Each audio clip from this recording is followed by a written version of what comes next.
Торжественным обрядом, проникнутым воспоминанием о крещении Спасителя, начался крещенский сочельник. Именно 18 и 19 января совершается водоосвящение. Крещенская вода приносит духовное и телесное здоровье. Водосвятие совершается на реках и озерах в память о том, что Господь своим пришествием в мир осветил всю землю. После обряда верующие могли окунуться. Великолепное впечатление. Мы каждый год так купаемся в Ценном. Первый раз в этом году. Ну, как у нас традиция в семье сложилась, что мы каждый год в крещении семьей купаемся. Обычно купаемся до 21 числа даже. Пользуясь таким случаем, я бы с большой радостью обратился к жителям Новочебоксарска и поздравил бы всех с таким великим господским праздником – крещение Господа Бога и Спаса нашего Иисуса Христа.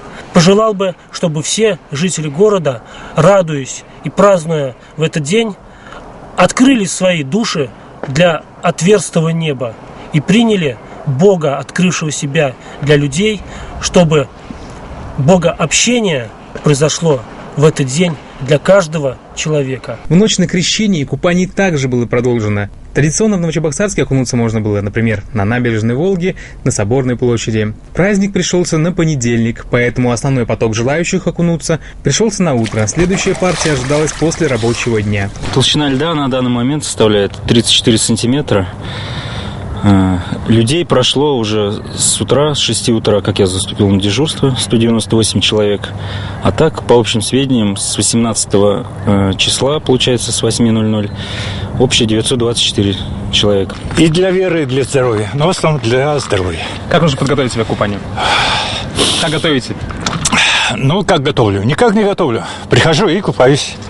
Но купаюсь я уже давно. Как легко, свежо, легко, право, как тело отходит, прям свежо делается. Сегодня крещение, значит, весь христианский мир приходит, так сказать, осветить себя, избавить от болезней и на целый год, чтобы было здоровье. Я, например, так это воспринимаю. А в это время у собора равноапостольного князя Владимира выстроилась огромная очередь за святой водой.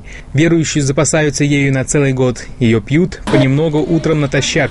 Ею освещают дома и рабочие помещения, чтобы призвать благодать Божью в помощь людям. Кстати, пить воду нужно ежедневно, а не вспоминать только при недугах. Только ради традиции? Не традиция, но и символ и все прочее. Угу. Как вы ее применять будете? В лечебных целях, как всегда, как Бог велел. Также в специальной купели у собора все желающие могли окунуться. Тут созданы отдельные помещения для мужчин и женщин.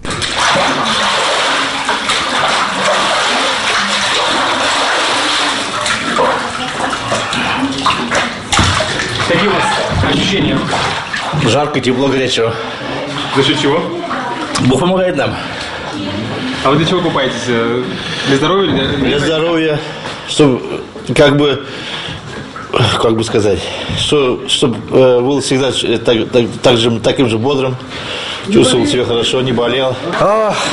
Бодрость. Тело глухо, и быстро чай принеси сюда. Для чего вы купаетесь? Для чего? Вот, восстановить здоровье свое, пошатнувшее за зиму. Грехи смыл уже, все. Всеми службами города поддерживалась безопасность купающихся. Также был организован горячий чай. Ну и погода не по-крещенски теплая. Руслан Иванов, Павел Андреев, Петр Куприянов. Новости Новочебоксарска.